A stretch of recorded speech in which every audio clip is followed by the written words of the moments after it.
বেশ কিছু সময়ের জন্য আমি নাস্তিক ছিলাম। আমার কাছে ধর্ম ব্যাপারটা অবান্তর মনে হতো। আমার মনে হতো এটা মানুষকে সুখী না হতে দেওয়ার একটা পন্থা আর ইচ্ছে মতো চলতে না দেওয়ার একটা ফন্দি। তো যেখানে আমি চাকরি করতাম ভীষণ ক্রেজি ছিল সেখানটা। সেটা একটা পুয়ের্তো রিকান পাড়া। প্রতি উইকেন্ডে কিশোর কিশোরীদের সেখানে মেলা বসে যেত। সালসা, মারিঙ্গা, ক্লাব মিউজিকের হই হল্লা, সবাই মিলে নাচানাচি সবকিছুই চলতো সেখানে পুরো ক্রেজি একটা ব্যাপার। সেটা কুইন্সের সব থেকে হইহট্টগোল বড় জায়গা। আমি ঘুমিয়ে পড়ি, আর ঘুমিয়ে পড়ার পর আমি একটা স্বপ্ন দেখি। স্পষ্ট দেখতে পেলাম আমি একটা কবরে শুয়ে আছি। এটা সেই পুলগুলোর মতো ছিল, ওই টিউবগুলোর মতো যেগুলোর পাশ দিয়ে পানি বের হয়ে আসে। মনে হয়েছিল কবরের পাশ দিয়ে নল খুলে দেওয়া হয়েছে, আর পানি যেমন করে ঢুকে পড়ে তেমন করে আগুন ঢুকে পড়ছে। কবরটা উন্মুক্ত ছিল, তাই আমি ওপরটা দেখতে পাচ্ছিলাম এবং ওপর থেকে একটা আওয়াজ ভেসে এলো, এসব কিছু ঘটছে কারণ তুমি ইবাদত করো না, এসব কিছু ঘটছে কারণ তুমি ইবাদত করো না। মনে পড়ে আমার সম্পূর্ণ চেহারা চোখের পানিতে ভিজে গিয়েছিল। আমি স্বপ্নের ভেতর প্রচন্ড কাঁদছিলাম, কাঁদতে কাঁদতেই আমি জেগে উঠি। সেখানে বসে আমার মনে হলো ভদ্রলোক লেকচার দিচ্ছেন না, তিনি পড়ছেন। তিনি কেবল কুরআন পড়ছেন, তার সামনে কেবল লিখিত মুসাফ আছে। তিনি কি বলছেন সেটা আমি মন দিয়ে শুনতে শুরু করলাম। ব্যাপারটা হচ্ছে রাসূল সাল্লাল্লাহু আলাইহি ওয়াসাল্লাম প্রতিবার কোরআন তেলাওয়াতের সময় শ্রোতাদের মধ্যে যে কারোর মনে দাগ কাটতো এবং মনে হতো আরে এটা তো আমার ব্যাপারেই কথা হচ্ছে। মনে হতে থাকে যেন আমি সেই বক্তার সাথে কথা বলছি, কিন্তু সেই বক্তা আসলে কে? আল্লাহ তাআলা। যেন ডক্টর সামি অদৃশ্য হয়ে গেছেন এবং শুধু আমি আছি আর আল্লাহর সাথে কথা বলছি।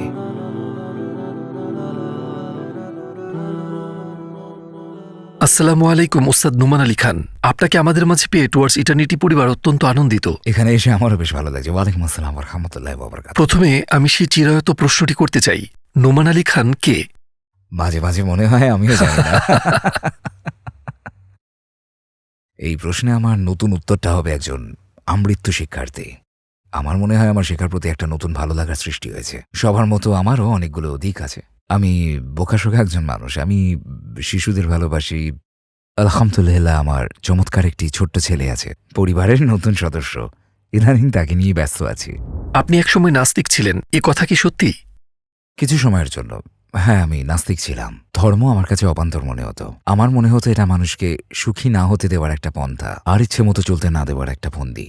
ধর্ম হলো মানুষের স্বাধীনতাটাকে নিয়ন্ত্রণের একটা উপায়। তো যখন আপনি ধর্মের বন্ধন থেকে বেরিয়ে আসেন তখন আপনি ঈশ্বরের হাত থেকেও কিন্তু মুক্তি পেয়ে যান। কলেজে আমি বেশ কিছু ফিলোসফি কোর্স করেছিলাম যেগুলো কোনো কাজে আসেনি। আপনার জীবনধারা কিভাবে বদলে গেল, আর সে ঘটনাটা কি ছিল? বেশ কয়েকটা কারণ ছিল, বেশ কয়েকটা ঘটনা ছিল। স্বপ্নটা ছিল সবচেয়ে বড় ঘটনা। তো স্বপ্নটা ছিল, আমার একটা অভ্যাস ছিল। আমার বেশিরভাগ বন্ধু ছিল অমুসলিম। হিন্দু বন্ধুই বেশি ছিল নিউ ইয়র্কে, কয়েকজন ইহুদি বন্ধুও ছিল এবং কেবল একজন ছিল মুসলিম। কিন্তু আমি ছিলাম নিউ ইয়র্কে এবং কুইন্সে ঘরগুলো যেমন হতো আমার একটা বেসমেন্ট ছিল, আমি বেসমেন্টে থাকতাম আর বাবা মা ওপরে। তো আমার রুম ছিল নিচে আর বের হওয়ার আলাদা রাস্তাও ছিল।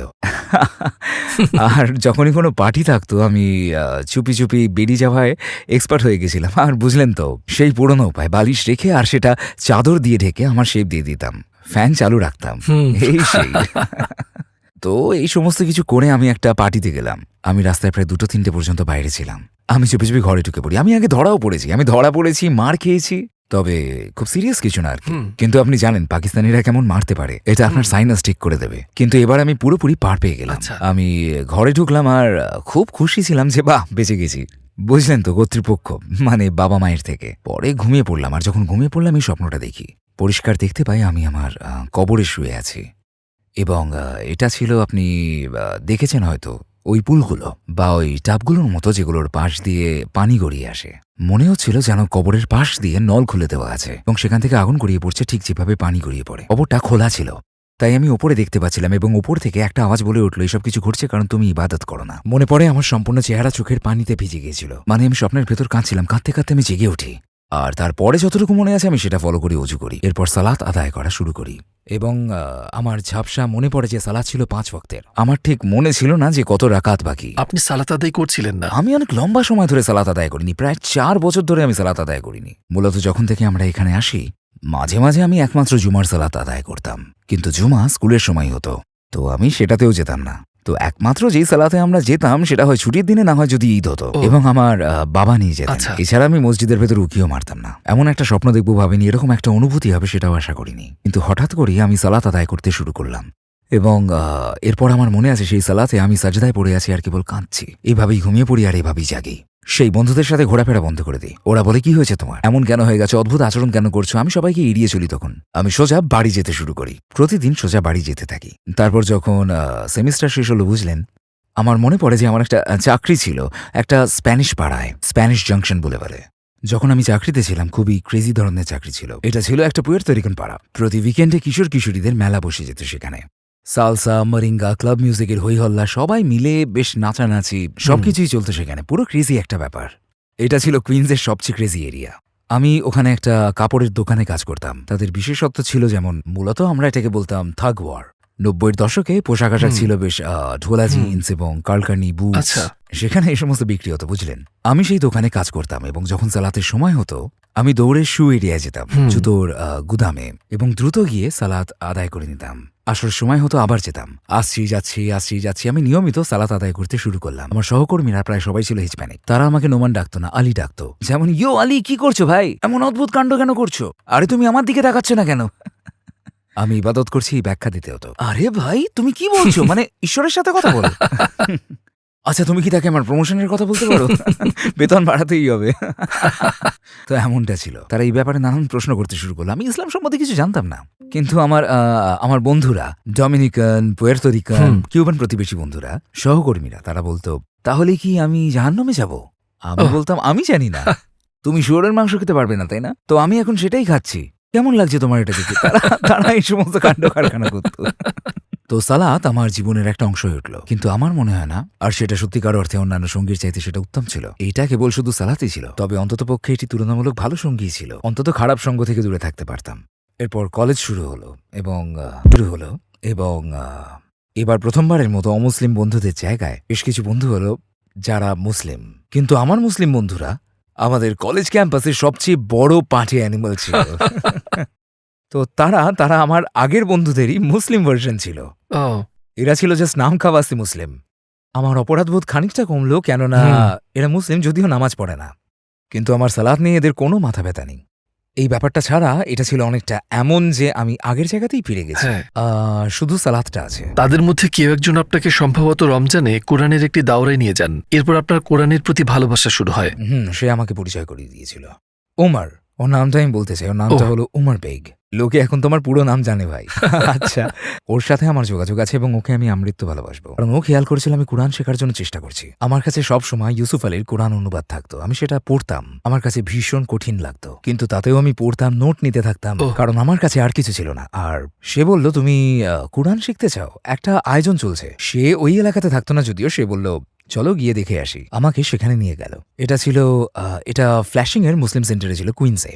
আয়োজনটা ছিল ডক্টর সামির আলোচনা। সেই মসজিদটায় দুটো আলাদা ফ্লোর ছিল।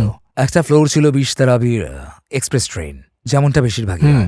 তৃতীয় ফ্লোর ছিল আমরা 4 রাকাত সালাত আদায় করব। এরপর আমি প্রতিটা আয়াত ব্যাখ্যা করব, অনুবাদ শোনাবো এবং সংক্ষেপে কি পড়লাম সেটা নিয়ে বলবো। তারপর আবার 4 রাকাত পড়বো, তারপর আমি বলবো। আমরা 4 রাকাত পড়ে আবার বলবো। এভাবে এক পারা শেষ করব। এরপর আগামীকাল পরবর্তী পারা শুরু করবো, এর পরের দিন পরবর্তী পারা। এই পুরো প্রক্রিয়াটা আমার মনে পড়ে রাত 9:30 থেকে রাত 1টা পর্যন্ত প্রতিদিন চলত। আর তারপর উইকেন্ডে তিনি আরো খানিকটা পুষিয়ে নিতেন। তো মাঝে মাঝে সেটা রাত 2, 2:30, 3টে পর্যন্ত গড়াতো, পুরো রাত প্রায়। কিন্তু আমরা একটা বিরতি নিতাম, বুঝলেন। 45 মিনিটের লেকচার, তারপর 4 রাকাত, ঘণ্টাখানেক করে লেকচার, আবার 4 রাকাত। আমি যখন সেখানে ঢুকি আমি মনে মনে ভাবছিলাম আমি লেকচার শুনবো না। আমি সেখানে বসলাম, আর মনে হলো এই ভদ্রলোক তো লেকচার দিচ্ছেন না, তিনি পড়ছেন। তিনি শুধু কোরআন পড়ছেন। তার হাতে অনেকগুলো কোরআনের নোটস আছে। তো তিনি যেটা বলছেন সেটা আমি শুনতে শুরু করলাম। এবং ওনার একটা খুব বড় গুণ ছিল।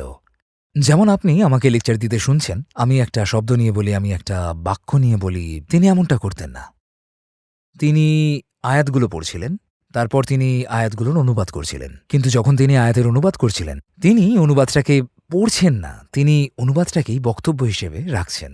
এটাকে তখন বক্তব্যের মতোই শোনাচ্ছে, তিনি পড়ছেন বলে মনে হচ্ছে না, খুবই ন্যাচারাল মনে হচ্ছিল। আর সেটার প্রভাবটা হলো, আপনি যদি সেটা 10, 15, 20 মিনিট ধরে শোনেন, মনে হতে থাকে যেন মানুষটার সাথে আমি কথা বলছি। কিন্তু সত্যি বলতে কার সাথে কথা হচ্ছে আমার? সেটা আল্লাহ। তো মনে হতো ডক্টর সামি অদৃশ্য হয়ে গেছেন, শুধু আমি আছি এবং আল্লাহ তাআলার সাথে কথা বলছি। আর এই অনুভূতিটা আমার কাছে অসাধারণ ছিল। আমি কখনো ভাবিনি কোরআন এমন হতে পারে, কারণ আমি ইংরেজিতে সেটার অনুবাদ পড়ছিলাম এবং এমনটা আমার কখনোই অনুভব হয়নি। এবং সেটাই ছিল সেই বিশেষ মুহূর্ত যখন কোরআন একটা বইয়ের জায়গা থেকে কথা বলার একটা জায়গা হয়ে দাঁড়ায়। আমি এটাতে আকৃষ্ট হয়ে যাই এবং প্রতি রাতে সেখানে যেতে থাকি এবং তিনি শুধু আমি পিছনে বসে থাকলেও তিনি খেয়াল করতেন এবং তিনি শুধু আসতেন কিন্তু কিছুই বলতেন না, খালি কাঁধে হাত রাখতেন, পাশ দিয়ে হেঁটে গিয়ে বলতেন আসসালামু আলাইকুম, আপনাকে দেখে ভালো লাগলো। তিনি কেবল খেয়াল করতেন, কিছু বলতেন না। আর তখন একটা বিখ্যাত ঘটনা, বোধহয় কোনো ভিডিওতে বলেছিলাম, আমি তাকে বলি আপনি যা করেন আমিও করতে চাই। তিনি বললেন ঠিক আছে, সোমবারে এসো, আরবি শেখা যাক। আমি বললাম ঠিক আছে, শিখব। একবার আপনাকে বলতে শুনেছি, আমি কোরআনকে প্রাণের চেয়ে বেশি ভালোবাসি। কোরআনের কোন দিকটার কারণে এমনটা অনুভব করেন? এর মধ্যে প্রথমটা হলো কিভাবে এটা আমার সমস্ত জট খুলে দিল। যেমন আমি ধর্ম নিয়ে কি ভাবতাম, সৃষ্টিকর্তা সম্পর্কে কি ভাবতাম, জীবনের লক্ষ্য নিয়ে কি ভাবতাম, সবগুলোর সমাধান করে দিয়েছে। যদিও আমার ইসলামের সাথে একটা কানেকশন ছিল, আমার জীবনে কোরআন আসার আগে গ্র্যাজুয়েশন, চাকরি, আমার মাথায় এই সমস্ত কিছুই থাকতো। যদিও আমার একটা চাকরি ছিল, কিন্তু জানেন তো কেরিয়ারের সামনেই কোনো আচ্ছা, বিয়ে, টাকা, সম্পদ, গাড়ি, বাড়ি, আমার মাথায় এই ব্যাপারগুলোই ছিল। সারাক্ষণ আমি কেবল এসবই ভাবতাম, মা বাবা গর্ব করবে। এরপর কোরআন জীবনে এলো আর বলল এই ব্যাপারগুলো ভালো, কিন্তু এগুলো খুবই ক্ষুদ্র। তোমার পৃথিবী এত ক্ষুদ্র কেন? তোমার বাস্তবতা হলো অনেক বড় কিছুর জন্য তোমার সৃষ্টি হয়েছে। তারপর হঠাৎ করেই আমার পৃথিবী অনেক বড় হয়ে যায়, কারণ আমি মন দিয়ে কোরআনকে শুনেছি আর বুঝেছি নিজেকে কতটা ক্ষুদ্র করে রেখেছি আমি। এটা যেন আমাকে ক্ষুদ্রতা থেকে মুক্ত করে দিল। এটার সাথে অন্য যে জিনিসটা আমার জীবনে এলো সেটা হলো, আমি বুঝতে পারিনি কখন এটা ঘটলো, কিন্তু আমি জানি কোরআনের জন্য এসব কিছু হয়েছে। আত্মবিশ্বাস। আমি সবচেয়ে চুপচাপ বাচ্চা ছিলাম আমার স্কুলে। লোকে জানতই না আমার গলার আওয়াজ কেমন। আমি ছিলাম একটা লাজুক ছেলে। পাবলিক স্পিকিং ক্লাসে আমি কোনো মতে পাশ করতাম। মানে ওয়াও, বিশ্বাসই হচ্ছে না আমার। কলেজের ফার্স্ট সেমেস্টার। মানে আমি চাইনি বক্তব্য দিতে, কিন্তু আমার একটা ইলেকটিভ নিতেই হতো। আমার শিডিউলে কেবল এটাই মিলছিল তখন, আর ভাবছিলাম ইয়া আল্লাহ আমি পাশ করবো কি করে। এমনকি যখন ডক্টর আবু সামি আমাকে একটা খুতবা দিতে বলল পরবর্তী সময় প্রথমবারের মতো, আমি এরকম করে কাঁপছিলাম। ভাবা যায়, কিন্তু কোরআন আমার জন্য যা করেছে তার একটা হলো, এটা আমাকে অন্যের মাপকাঠি থেকে মুক্তি দিয়েছে। এখন পর্যন্ত আল্লাহর সাথে আমার সবকিছু ঠিকঠাক চলছে, ততক্ষণ কে কি ভাবছে তার কোনো মূল্যই নেই। মানে আল্লাহ আমাকে ব্যর্থ হিসেবে দেখছেন না, সুবহানাল্লাহ। আর বাকিরা হতাশ হলেও কিচ্ছু আসে যায় না। এটা ভয়ানক একটা মুক্তি, ভয়ানক মুক্তি। অসম্ভব একটা শান্তি। আমি বা মুসলিমরা এমন একটা সংস্কৃতি থেকে এসেছি যে ভাবি লোকেরা কি ভাববে। এখন আমি নিউ ইয়র্ক সিটির প্রাণকেন্দ্রে আছি, এখন মাগরিবের সময়, আর আমি আছি পার্ক এভিনিউতে। আমার যাওয়ার জায়গা নেই, আমি বোতলের পানি দিয়ে অজু করে নিই। রাস্তার ধারে দাঁড়িয়ে আমি সালাত আদায় করছি, লোকে পাশ কাটিয়ে যাচ্ছে আর হাসাহাসি করছে। লোকে যাওয়ার সময় দু একটা মন্তব্য করছে, কিচ্ছু এসে যায় না। আমি খালি বলি আমি নামাজ পড়ছি। প্রথম প্রথম মনে হতো যে ইয়া আল্লাহ, লোকে কি মনে করছে কে জানে, কি বলবে লোকে। পুরো পৃথিবীটা কিরকম অদৃশ্য হয়ে গেল। এখানে কেবল আল্লাহ আর আপনি আছেন, আর কেউ না, আর কিছুর মূল্য নেই।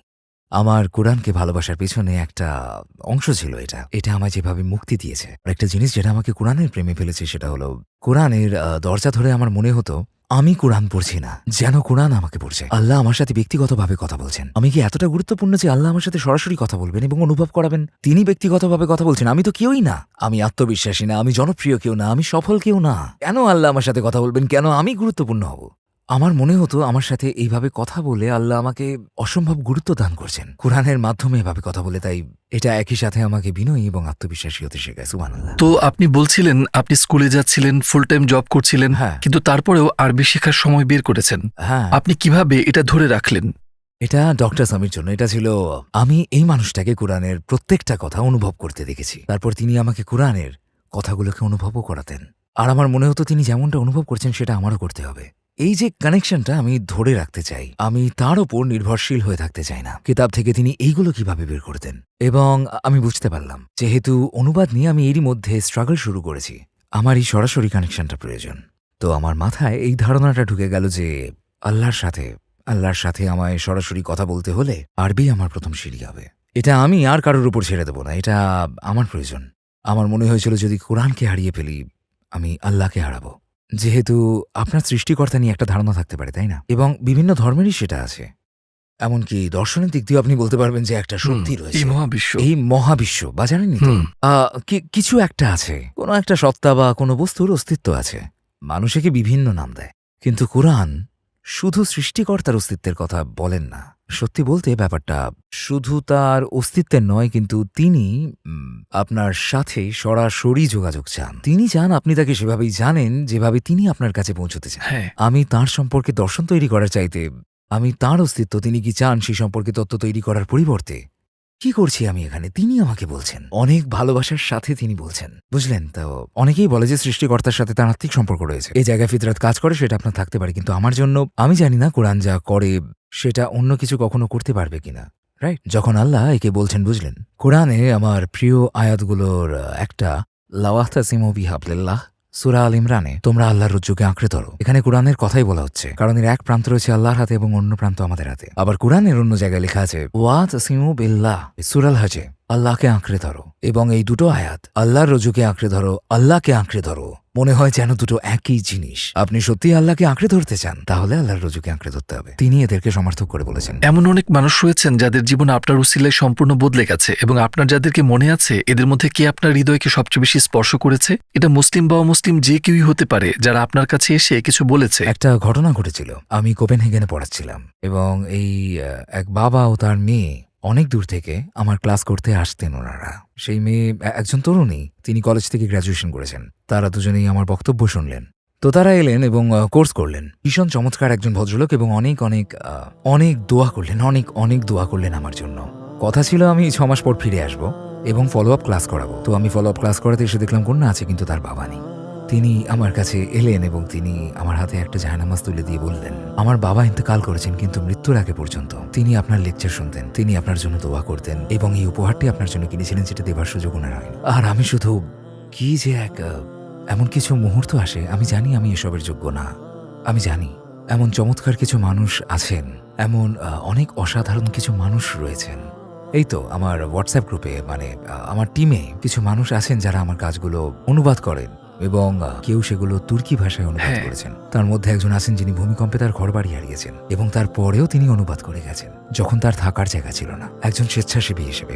ভাবা যায়? আমি এই মানুষগুলোকে দেখি এবং আমি দোয়া করি তাদের উদারতার জন্য, কারণ আমি অনুভব করি তাদের এই নেক দিক আমার চাইতে অনেক গুণ বেশি। আল্লাহর সাথে তাদের নৈকট্য, আল্লাহর প্রতি ভালোবাসা, আমার মনে হয় এটা আমি তাদের অনুপ্রেরণা হওয়ার জায়গায় বরং তারা আমার অনুপ্রেরণা। সত্যি বলতে এটাই মনে হয়, এবং দোয়া করি যাতে শুধু আমি তাদের উপকার না, বরং আখিরাতে তারা আমার উপকার করতে পারেন, কারণ তারা অনেক আমি যা করতে পারি তার থেকে অনেক এগিয়ে। সুবহানাল্লাহ। আশা করি আপনি খোলাখুলি এবং সত্যি উত্তর দেবেন। যদি এখন আপনার মৃত্যু হয়, আপনার কি মনে হয় জান্নাত না জাহান্নাম, কোথায় ঠিকানা হতে পারে? জাহান্নাম। জাহান্নামের আগুনে। সত্যি? মুসা আলাইহিস সালামের দোয়া, রব্বিরনি লিমা আনজালতা ইলাইয়া মিন খায়রিন ফাকির। হ্যাঁ, আমার মনে হয় অনেক কিছুই সংশোধন করা বাকি, আমার মনে হয় অনেক ভালো করা উচিত, এরকমটাই মনে হয় আমার। এতগুলো মানুষের জীবন বদলে দিয়ে আমি ভেবেছিলাম আপনি আরো আশাবাদী হবেন। তাতে কি এসে যায়? কিছুই না, কিছুই এসে যায় না। সেটা আমার কৃতিত্ব না, এটা আল্লাহ করিয়েছেন, আমি না। এর সাথে আমার কি সম্পর্ক? লাখো মানুষ আমার কথা থেকে উপকৃত হয়েছেন, কিন্তু সেটা তো আমি করি। কিন্তু আপনি সেটার অংশ হবার সুযোগ পেয়েছেন। হ্যাঁ, সেটা আল্লাহর কৃতিত্ব, এবং সেই অংশ আমার মনের স্থিতির উপর নির্ভর করে। আমার তো পুরো রিটায়ারমেন্টের প্ল্যান নাই হয়ে যেতে পারে, তাই না? তো আল্লাহ বিকাল বিন সালিম, তা যে পরিমাণ ভালো কাজ আপনি করছেন, বা যে পরিমাণ ভালো কাজ আপনি করবেন, এটা কোনো ইন্স্যুরেন্স পলিসি না। আপনার একমাত্র নিরাপত্তা হলো এটাই, তাই না? এবং আমি মনে করি এর উন্নতির প্রয়োজন। আমাদের এখন সংক্ষিপ্ত প্রশ্নোত্তর আছে, শুধু এক কথায় উত্তর দিলেই যথেষ্ট হবে, অথবা এক বাক্য হতে পারে। এগুলোতে খুবই খারাপ আমি। আমার মনে হয় বেশ চমৎকার কিছু উত্তর পাব। কোন কাজটা নোমান আলী খান সবচেয়ে বেশি উপভোগ করেন? পিংপং। হ্যাঁ। ও গুড। নোমান আলী খানের নেয়া সেরা সিদ্ধান্ত কোনটি ছিল? আমার নেওয়া সেরা সিদ্ধান্ত আমার মনে হয় কোরআন পড়া। ওকে, এবং সবচেয়ে খারাপ সিদ্ধান্ত কোনটি? না, এটা বলতে পারবো না। অনেক লম্বা লিস্ট আছে। জান্নাতে যাওয়ার পর নোমান আলী খান প্রথম যে কাজটি করবেন? মুসা আলাইহি ওয়াসাল্লামকে খুঁজব। নোমান আলী খানের পাওয়া সবচেয়ে সুন্দর এবং সবচেয়ে বাজে কমেন্ট? আমার পাওয়া সেরা কমেন্ট ছিল, দোয়া করি আল্লাহ আপনার ভুলগুলো মাফ করুন, এবং কেউ যদি আপনার মাধ্যমে খানিকটাও উপকৃত হয় সেটার প্রতিদান আপনাকে দিন। এটা আমার পাওয়া সেরা কমেন্ট। আর সবচেয়ে বাজে? সবচেয়ে বাজে আমার মনে পড়ছে না। সত্যি বলতে বেশিরভাগ সময় বাজে কমেন্টগুলো দেখে মনে হতো আমি মজা পাচ্ছি। এর মধ্যে একটা হলো, আপনার কোরআন নিয়ে কথা বলা উচিত নয়। আপনার একটি স্বভাব যেটা আপনার সবচেয়ে অপছন্দ? আমার বিবাদ এড়ানোর একটা প্রবণতা আছে। গুগলে শেষ কি সার্চ করেছিলেন? গুগলে আমার করা সর্বশেষ সার্চ হলো ইস্তানবুলের পাকিস্তানি রেস্টুরেন্ট। সত্যি কথা বলতে আমি কিন্তু একদমই হতাশ হইনি। এটা খুবই ভালো। একটা মজার মুহূর্ত যেখানে আপনি অপ্রস্তুত হয়েছেন, এমন মুহূর্ত যেটা আপনি কখনো ভুলতে পারবেন না। একটা ঘটনা আমি আপনাকে বলবো, এটা খুবই বাজে, খুব খারাপ। আমি জানি না ইউটিউবে এটা সেন্সর করে দিয়েছে। আমি ইংল্যান্ডে ছিলাম, আমার বিশ্বাসই হচ্ছে না আমি এটা বলছি, এবং আমি একটা লেকচার দিচ্ছিলাম। ভাই বোনদের মতো একটা গল্প বলছি। আমি অনেক জোকস বলে থাকি, এটা আমি আটকাতে পারি না। এটা যেন তো আমি প্রশ্ন করছি আর মানুষজন চিৎকার করে উত্তর দিচ্ছেন, কিন্তু নারীরা উত্তর দিচ্ছিলেন, বোনেরা অসম্ভব জোরে উত্তর দিচ্ছিলেন, আর ভাইয়েরা যেন নারীদের পাশ থেকে জোরে জোরে চিৎকার আসছিল। আর আমি বললাম, মাশাআল্লাহ, এখানকার বোনেরা তারা খুবই, এবং আমি একটা শব্দ ব্যবহার করি যেটা আমেরিকান ইংলিশে কোনো ব্যাপার না, এনার্জি, উৎসাহ, এইসব বোঝায়, কোনো অশালীন অর্থে নয়। কিন্তু সেই শব্দটা যেটা আমার বলা উচিত হবে না, কারণ ক্যামেরা চলছে। ইংল্যান্ডে এটা ভয়াবহ খারাপ, কারণ ইংল্যান্ড ইংলিশ আর আমেরিকান ইংলিশ দুটো আলাদা একদম, বুঝলেন তো? যে মুহূর্তে আমি এটা বললাম, আমি ভেবেছিলাম এটি এনার্জি, উৎসাহ এসব বোঝায়। হঠাৎ সবাই চেহারায় আমি ভাবছি কি হলো। এরপর একজন স্টেজে এলেন, ইংল্যান্ডের ইংরেজিতে এই শব্দটার মানে হলো এইটা। আর আমার অবস্থা, ও, পরবর্তী প্রশ্নে যাওয়া যাক। আপনার চিন্তায় অন্য এক অর্থ ছিল। সম্পূর্ণ ভিন্ন। কোন খাবার যাকে আপনি কখনোই না বলতে পারেন না? চিকেন কারি, পাকিস্তানের মজাদার চিকেন কারি, না বলতে পারি না, গার্লিক নানের সাথে। ইন্না লিল্লাহি ওয়া ইন্না ইলাইহি রাজিউন। আর আপনার পছন্দের ডেজার্ট? এটা সুজির ক্ষীর। এটা একটা বিশেষ ধরনের চালের পায়েস যেটা সুজি দিয়ে বানানো হয়। আপনার কি কোনো ডাকনাম ছিল? না, ছিল না, আমার পছন্দ নাই সব। যেই আমাকে ডাকনাম দিত আমি তার সাথে ঝগড়া শুরু করতাম। নোমি, আচ্ছা। নোমস, নরমান, নোমান, বা হয়তো ন্যাক? এক আসলে কোনো ডাকনাম আচ্ছা। না, মানে এটা এমনিতেই এক সবগুলো শব্দের সংক্ষিপ্ত রূপ, এটা চলে। আপনি কখনো মৃত্যুর হুমকি পেয়েছেন? আপনি যা করছেন তার কারণে কখনো কেউ ক্ষতি করতে চেয়েছে? না, একেবারে সরাসরি না। একটা আইসিস ভিডিও ছিল একবার, কিন্তু সেটা ছাড়া লোকে মন্দ কথা বলেছে। যেমন একজন বলেছে জাহান্নামে দেখা হবে, আর আমি তাকে বলেছি তুমি কেন সেখানে থাকবে। আমি কি ভাবছিলাম এসব। কিন্তু এসব ছাড়া সত্যি বলতে না, একজন আমাকে একবার আঘাত করতে চেষ্টা করেছে, কিন্তু সেটা খুব স্লো ছিল, মানসিক ভারসাম্যহীনতা। হ্যাঁ, অন্য মানুষ আমাকে আঘাত করে না, তারা অদ্ভুত আচরণ করে আমার সাথে। মানুষ এসে বলে, ওই বুঝলেন তো, আপনি খুতবায় আমার সাথে কথা বলছিলেন, কিন্তু আপনি তো ছিলেন শ্রীলঙ্কায়। আমি তো অস্ট্রেলিয়ায় খুতবা দিয়েছি। হ্যাঁ, কিন্তু আমি ভিডিওতে দেখেছি আপনি আমার সাথে কথা বলছিলেন, এবং আমি আপনাকে প্রশ্ন করতে এসেছি কেন আপনি আমার সাথে কথা বলছিলেন। আমি আপনার মেসেজ পেয়েছি এবং আমি আসছি, আমি বুঝতে পেরেছি। আমি বললাম, আপনি কি বুঝতে পেরেছেন? তো এমনও অনেক মানুষ আছে যাদের অদ্ভুত সব ভারসাম্যহীনতা আছে, যারা ভাবে আমি তাদের সাথে কথা বলছি, তাদের সাথে যোগাযোগ করছি, বা আমার একটা বিশেষ স্পেশাল কোনো বার্তা আছে ভিডিওতে যেটা শুধু তারা বুঝতে পেরেছে। এটা তাদের উদ্দেশ্যেই করা যায়। তো এমন অদ্ভুত লোকেদের আমি আকর্ষণ করি, কিন্তু এটা ছাড়া না, কোনো হুমকি না, আলহামদুলিল্লাহ। এক ব্যক্তি আপনাকে এলিভেটরে দেখলো, আপনাকে চিনতে পেরে প্রশ্ন করলো, আমার জীবনে প্রয়োজনীয় সবকিছুই আছে, কেন আমি ধার্মিক হয়ে নিজেকে কষ্ট দেব? আপনি তাকে 1 মিনিটে কিভাবে উত্তর দেবেন? আপনি ভাবেন আপনার সবকিছু আছে, এটাই আপনাকে ভয়ানক বঞ্চিত করে রেখেছে। আপনার সবকিছুর সংজ্ঞা এই এলিভেটরের ভেতরের একটি জায়গার মতন। তো আপনার সবকিছু আছে এই কথাটাই বরং বেমানান। সত্যি বলতে আপনার কিছুই নেই, আপনি আরো অনেক বড় কিছুর জন্য সৃষ্টি হয়েছেন। আমি জানি এটা বেছে নেওয়াটা প্রায় অসম্ভব, কিন্তু কোন আয়াতটা আপনাকে সবচেয়ে বেশি স্পর্শ করে? আমি কোন সূরাটা পড়ছি সেটার উপর নির্ভর করে। এই মুহূর্তে আমি সূরা আল মুরসালাত পড়ছি, এবং আল্লাহ বলছেন, আলাম নাজালাল আরদা কিফাতা আহইয়ান ওয়া আমওয়াতা ওয়াজআলনা ফিহা রাশিয়া শামিখাতিন ওয়া আসকানাকুম মা'আন ফুরাতা। এই আয়াতটা, পৃথিবী কি সৃষ্টি করা হয়নি? কিফাত মানে পরিবর্তনশীল, চলমান, আবার আধার হিসেবে। আল্লাহ বলেছেন পৃথিবীকে কি এমনভাবে সৃষ্টি করা হয়নি যে এটা সর্বদা পরিবর্তনশীল। রাজনীতি পরিবর্তন হচ্ছে, ক্ষমতার পরিবর্তন হচ্ছে, সমাজের পরিবর্তন হচ্ছে, স্থানান্তর ঘটছে।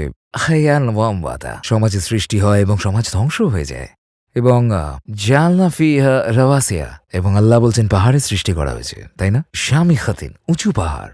এর সাথে সমাজের পরিবর্তনের কি সম্পর্ক? আপনি জানেন ভূ রাজনীতির সাথে পাহাড়ের ওতপ্রোত সম্পর্ক। পাহাড় একটি রাষ্ট্রকে অন্য রাষ্ট্রের আক্রমণ থেকে বাঁচায়। হ্যাঁ। পর্বতশ্রেণী আমাদের প্রাকৃতিকভাবেই সুরক্ষা দেয়। পর্বতশ্রেণী কিছু সাম্রাজ্যকে আরও বিস্তৃত হওয়া থেকে থামিয়েছে। হ্যাঁ। বর্তমান পৃথিবীর ভূপ্রকৃতির পিছনে পর্বতের অবদান আছে। ওয়াজআলনা ফিহা রাওয়াসিয়া শামিখাতিন, উদাহরণস্বরূপ রাশিয়ান সভ্যতার কথাই বলি, পেছনে অ্যান্টার্কটিক থাকায় প্রাকৃতিক সুরক্ষা পেয়েছে, ঠিক আছে? পর্বত এবং সমুদ্র এরা পৃথিবীতে প্রাকৃতিক সীমারেখা সৃষ্টি করেছে, তাই তো? সুবহানাল্লাহ, তাই তো? এখন দেখুন, আল্লাহ বলছেন ওয়াসকাইনাকুম মান ফুরাতা, তোমাদের পানি দান করা হয়েছে। যে পানির কথা বলা হচ্ছে সেটা ফোরাত। এখন আরবিতে ফোরাতের মানে মিষ্টিও হতে পারে, তাজাও হতে পারে, কিন্তু আসলে ফোরাত এমন একটা শব্দ যেটা আক্কাদিয়ান থেকে আরবিতে এসেছে, এবং এটা হলো ইউফ্রেটিস নদীর আরবি রূপ। একমত। আবার টাইগ্রিস এবং ইউফ্রেটিসকে আরবিতে বলা হতো দুই ফেরাত, ফোরাতান। টাইগ্রিস এবং ইউফ্রেটিসকে অবলম্বন করে মানব সভ্যতার সূচনা হয়। আল্লাহ এই সূরাতে বলছেন, আলাম নৌলিকিল আওয়ালিন, পূর্ববর্তী সভ্যতা ধ্বংস করে নতুন সভ্যতার সূচনা কি করা হয়নি? এরপর তিনি কথা বলছেন কিভাবে সভ্যতার পরিবর্তন হয় এবং এতে পর্বতের ভূমিকা কি। এরপর তিনি পানির কথা বলছেন, যেটা ফোরাত, রাইট? মানে কয়েকটা আয়াতের মধ্যেই আল্লাহ সমস্ত সমস্ত সভ্যতার গল্প বলে দিয়েছেন, আর এত সহজে। এবং আমি ভাবি, ইয়া আল্লাহ, কিভাবে আপনি কিভাবে সমস্ত কিছু ঘটান, সুবহানাল্লাহ। এরপর তিনি বলেছেন ভায়োলিনিয়া মাইজেলিল মুকাজ্জিব। হ্যাঁ, হ্যাঁ। ওয়াও। আপনার মতে কোরআনের সবচেয়ে বড় মুজেজা কি? এমন এক মুজেজা যেটাকে অস্বীকার করতে পারবে না? আমার মনে হয় কোরআনের প্রত্যেকটা মুজে জানিয়ে যে কেউ প্রশ্ন করতে পারে। কোরআনকে এভাবেই তৈরি করা হয়েছে। এই মুজেজাগুলো আল্লাহর মুসার লাঠি, কেউ এটাকে জাদু বলতে পারে। কোরআনের মেজেজা অসংখ্য, অগণিত। কোনো একটি নির্দিষ্ট বড় মেজে জানি। লোকে ভাবে যেহেতু আমি কোরআনের ভাষা নিয়ে কথা বলি, আমার কাছে কোরআনের ভাষা, কোরআনের মুজেজা না। ভাষা অনেকগুলোর মধ্যে একটা, এবং একজন মনস্তত্ত্ববিদ হয়তো বা কোনো আয়াতে নাফস নিয়ে কিছু দেখতে পাবেন, সেটা তাদের মাঝে যা। একজন ভূগোলবিদ অন্য কিছু দেখবে, একজন ঐতিহাসিক অন্য কিছু দেখবে, একজন সমাজবিদ অন্য কিছু দেখবে, একজন দার্শনিক অন্য কিছু দেখবে, সেটা তাদের কাছে মুজেজা। একজন ভাষাবিদ অন্য কিছু দেখবে, একজন ধর্ম বিশেষজ্ঞ অন্য কিছু দেখবে। প্রকৃতপক্ষে কোরআনের মুজেজা নির্ভর করে কে তাকে পড়ছে তার উপর। এটা কোরআনের মুজেজাগুলো নিয়ে চমৎকার ব্যাপারগুলোর একটি। এটা কেবল একটি লাঠির সাপ হয়ে যাওয়ার ব্যাপার না, বুঝলেন? প্রত্যেকটা মানুষের মধ্যে ক্ষমতা রয়েছে কোরআনের থেকে তাদের মুজেজা খুঁজে বের করার। এবং এই ব্যাপারে আমি ডক্টর ফাদল সামি রায়ের দৃষ্টিকোণ সমর্থন করি। তিনি বলেছেন, আমি সমুদ্রে ঝাঁপ দিই, একটা মুক্ত খুঁজে পাই, খুব বড় একটা মুক্ত, একদমই ছোট না, বড় একটা। আমি বের হয়ে এসে বলি, এটা সমুদ্রের সবচেয়ে শ্রেষ্ঠ সম্পদ। হ্যাঁ, এটা সমুদ্রের শ্রেষ্ঠ সম্পদ কেবল আপনার জন্য। অন্য কেউ নেমে আরেকটা মুক্ত খুঁজে পাবে আর বলবে এটা সবচেয়ে শ্রেষ্ঠ। না না না না, সেটা আপনার জন্য। এখন যেটা আমার হাতে আছে আমার জন্য মুজেজা, আমার জন্য সম্পদ, কিন্তু অন্য কেউ এসে বলতেই পারে আমি মুক্ত পছন্দই করি না।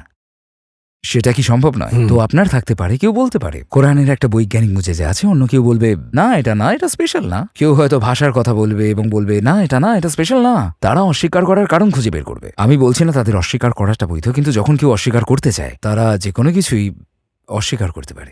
এবং যখন কেউ প্রকৃত উত্তর খুঁজে পেতে চায়, তারা একটা না, তারা কোরআনে অসংখ্য মুজেজা খুঁজে পাবে। আল্লাহ এই কিতাব এইভাবে সৃষ্টি করেছেন।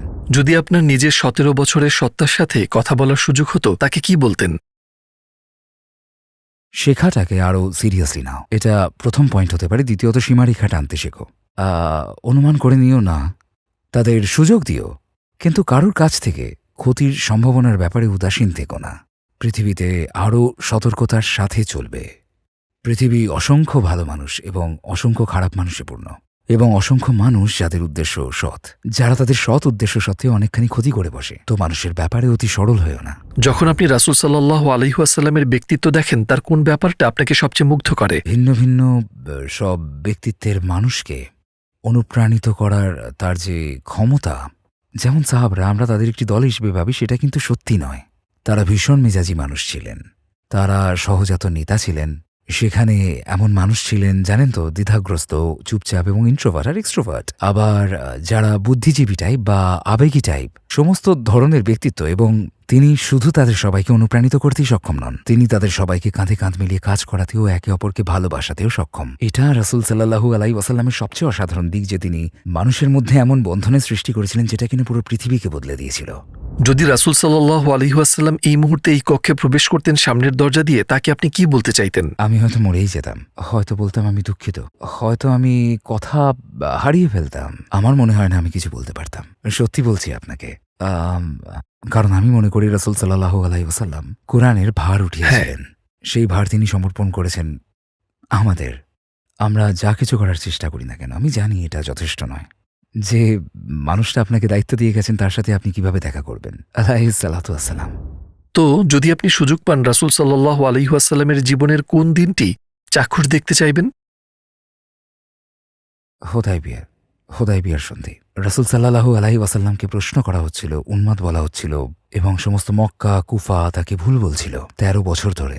হুদাইবিয়ায় যারা তাকে বিশ্বাস করতেন তারাই সেদিন প্রশ্ন করছিলেন, বুঝলেন? শত্রুর দিক থেকে প্রশ্ন ওঠা এক ব্যাপার, আপনার অনুসারীরা যখন প্রশ্ন তোলে সেটা সম্পূর্ণ আলাদা ব্যাপার। এবং তার পক্ষে অনর এবং সুনিশ্চিত থাকা পাথরের মতন শক্ত, একদম ঠিক সেই মুহূর্তে। এবং যখন কেউ বিশ্বাস করছে না যে তিনি ঠিক কাজ করছেন, তখন এগিয়ে যাওয়া। যে মানুষগুলো তাদের জীবনের ঝুঁকি নিয়েছেন, কেউ না, সবচেয়ে অনুগত যে মানুষগুলো পাশে দাঁড়িয়ে লড়াই করেছে, যে মানুষগুলো তার জন্য রক্ত ঝরিয়েছে, তারা পর্যন্ত তাকে বিশ্বাস করছেন না। এবং তিনি সূরা এবং অন্যান্য জিনিস নিয়েছেন, তিনি উহুদে সূরা নিয়েছেন, তিনি সূরা নিয়েছেন আযাবে, কিন্তু এখন তিনি সূরা নিচ্ছেন না। তারা বলছে এমনটা করবেন না, তবুও তিনি এটা করছেন। তিনি কারুর কথা শুনছেন না, তিনি এটাই করছেন। আমি সেখানে বসে কেবল তার মুখের দিকে তাকিয়ে থাকতে চাই। এটাই হলো ঈমান, এটাই প্রত্যয়। যখন আপনি জানেন কাজটি সঠিক, কোনো ধরনের চাপ আমি কল্পনাও করতে পারি না কি পরিমাণ চাপ। আল্লাহ সেই সময় সূরা আল ফাতহ নাজিল করতে পারতেন ওই মুহূর্তে। আল্লাহ অপেক্ষা করেছেন, আল্লাহ তাকে সেই অভিজ্ঞতার মুখোমুখি করেছেন এবং সাহাবাদের সেই সমস্ত আবেগ অনুভব করতে দিয়েছেন। সত্যি বলতে সূরা আল ফাতহ সন্ধির আগেই নাজিল হতে পারত, অনেক সহজ হয়ে যেত, তাই না? আল্লাহর পরিকল্পনা ছিল তাকে করতে দেওয়া। এবং আমি মনে করি সাহাবারা আলাদা একটা পর্যায়ে, রাসূল সাল্লাল্লাহু আলাইহি ওয়াসাল্লামের জন্য তাদের শ্রদ্ধা, তার নেতৃত্বের প্রতি তাদের মুগ্ধতা এবং আল্লাহর সাথে তার যে কানেকশন, সূরা নাজিলের পর সেটা অন্য একটা পর্যায়ে চলে গেছিল। এটাই হওয়ার ছিল। তিনি জানতেনও না এমনটা হবে। তিনি শুধু জানতেন আল্লাহ তাকে কিছু একটা করতে বলেছেন এবং সেটা তিনি করবেন। সুবহানাল্লাহ, সাল্লাল্লাহু আলাইহি ওয়াসাল্লাম। আপনি জানেন পশ্চিমা দেশে এমনকি মুসলিম দেশগুলোতেও নাস্তিকতার হার বেড়ে চলেছে। কেন এমনটা হচ্ছে বলে আপনার ধারণা? এর সাথে লড়াই করার সবচেয়ে কার্যকরী পথ কি আপনার মতে? সৎভাবে বলতে গেলে আমার মতে অনেকগুলো কারণ রয়েছে, তবে আমি শুধু একটা কারণ নিয়ে কথা বলবো। এই ধরনের সৌন্দর্য এবং ক্ষমতা তুলে ধরার কাজটা আমরা ঠিকঠাক করতে পারিনি। এবং আমাদের ধর্মে আমরা এমন সব জিনিসকে অগ্রাধিকার দিয়েছি যেগুলো সত্যিকার অর্থে আমাদের ধর্মে প্রাধান্যের বিষয় নয়।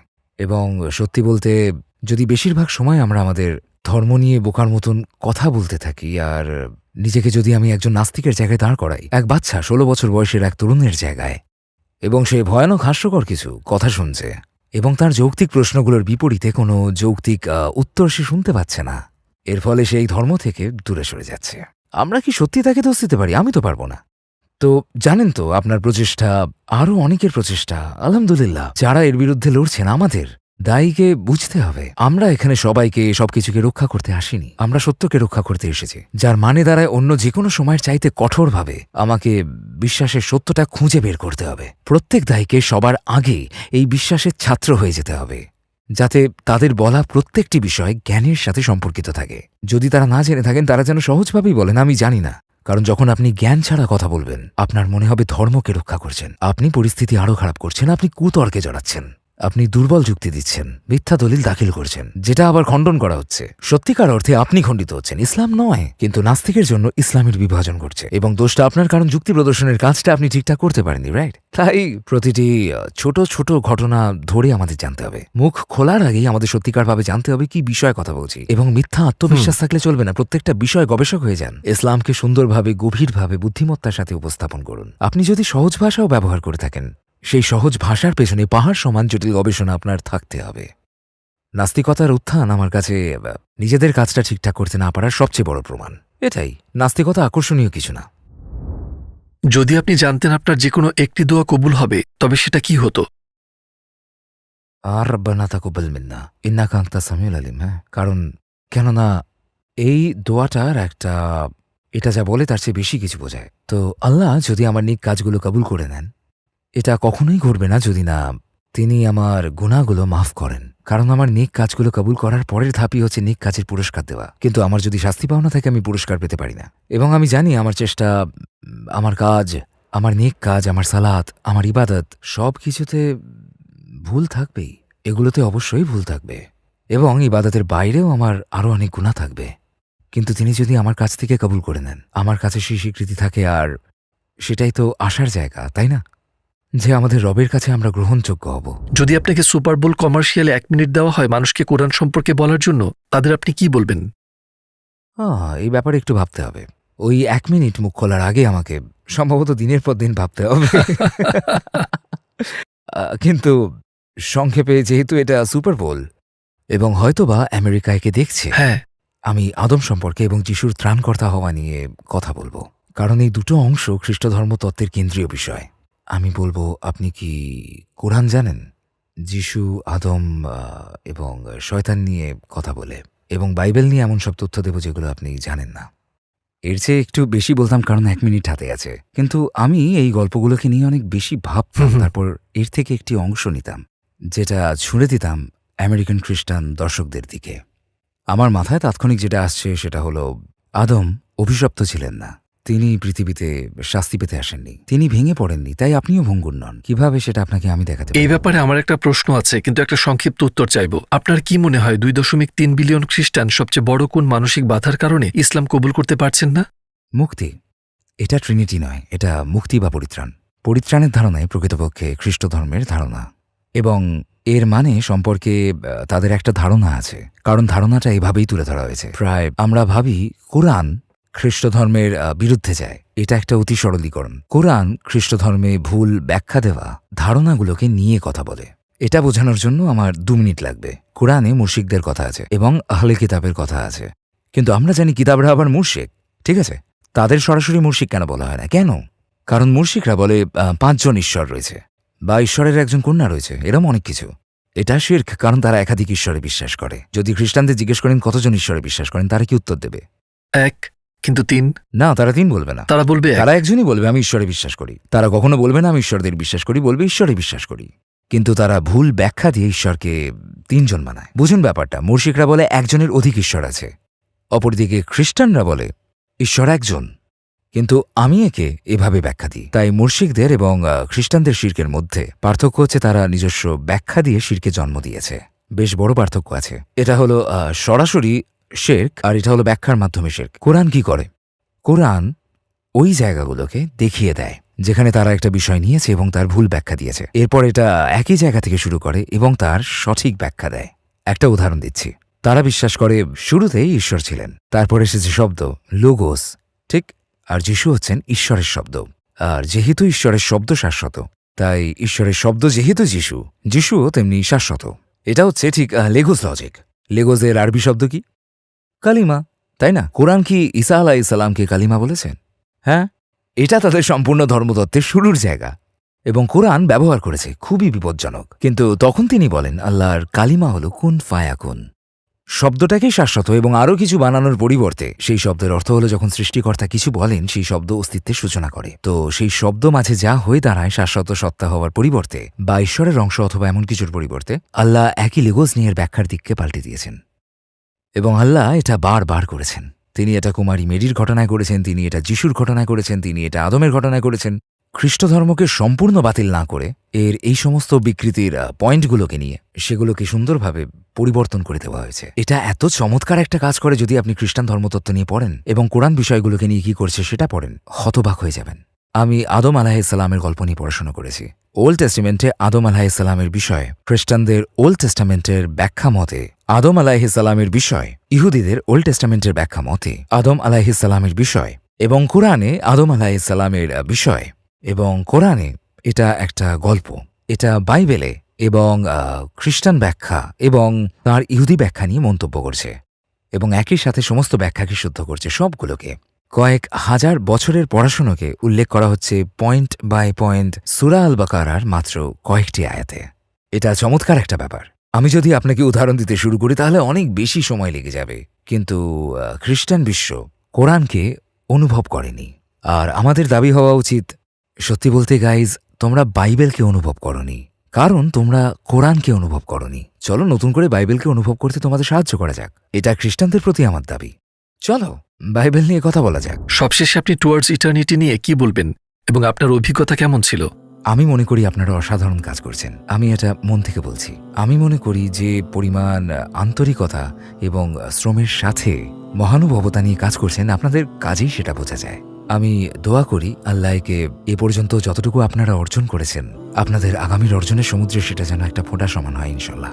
এবং আমি দোয়া করি আল্লাহ সারা পৃথিবীর মানুষকে আত্মবিশ্বাস এবং ঈমান দান করুন, এবং সেই সব মানুষ যাদের প্রয়োজন তিনি আপনাদের বিশ্বাসে পৌঁছানোর এবং সত্যি পৌঁছানোর উছিলা করে তুলুন, এবং আল্লাহ আপনাদের সৎকর্মে একে যুক্ত করে দেন। এবং যে চমৎকার তরুণদের আমি এখানে দেখতে পাচ্ছি, যারা তাদের অনেকখানি সময় এবং প্রাণশক্তি এই কাজে ব্যয় করছেন, আমি দোয়া করি আল্লাহ তাদের জীবনে এবং তাদের পরিবারে বরকত দান করুন। আল্লাহ তাদের সুখী দাম্পত্য জীবন দান করুন, তাদের নেক সন্তান দান করুন। এবং কি চমৎকার এক একটা কনসেপ্ট, এবং যে ক্যাম্পাস আপনারা এখানে গড়ে তুলেছেন এবং যে ফেসিলিটিস, এটা বিশ্বমানের, এটা সত্যি স্পেশাল কিছু। আমি মনে করি এটা অনুকরণ করা উচিত। দোয়া করি আপনারা পৃথিবীর মানুষের জন্য অনুপ্রেরণা হয়ে উঠুন, ঠিক যেমন আপনারা নিজেদের ভিডিওগুলো অনুবাদ করছেন। আমি দোয়া করি এই প্রজেক্টটি অনুদিত হোক এবং আফগানিস্তানে এর একটা ভার্সন তৈরি হোক, বাংলাদেশে এর একটা ভার্সন হোক, এবং ইন্দোনেশিয়া এর একটা ভার্সন হোক, ইনশাআল্লাহ। এবং সব জায়গায় আপনারা ছড়িয়ে পড়ুন। জাযাকাল্লাহ খায়ের। টুয়ার্ডস ইটারনিটি পরিবারের আপনার সাহায্য প্রয়োজন। আমরা একটা দাতব্য সংস্থা যারা পৃথিবী জুড়ে 10টি ভাষায় ইসলামের বার্তা পৌঁছে দিতে বদ্ধপরিকর। আপনার সহায়তায় আপনি মানুষকে ইসলামের পথে আসতে, হারাম ত্যাগ করতে, সালাত আদায় করতে, হিজাব পড়তে, কোরআন শেখা সহ নানা রকম সাহায্য করতে পারেন এবং এই সব নেক কাজের অংশীদার আপনিও হবেন ইনশাআল্লাহ। টুয়ার্ডস ইটারনিটিতে ডোনেট করুন এবং এই সুবর্ণ সুযোগ হারাবেন না। ওস্তাদ উসমান আলী খান, আপনার মূল্যবান সময়ের জন্য ধন্যবাদ এবং আপনাকে আমাদের মাঝে পেয়ে খুবই আনন্দিত। আলহামদুলিল্লাহ, আমি আর আল্লাহ আপনাকে হেফাজত করুন। আমিন আমিন আমিন। আপনাদের সবাইকে আল্লাহ আপনাকে যেন আপনার শেষ নিঃশ্বাস পর্যন্ত কুরআন এবং দ্বীনের খেদমতের তৌফিক দান করেন। আল্লাহ আমাদেরকে কবুল করুন, আমাদের সমস্ত পাপ, সমস্ত গুনাহগুলোকে মাফ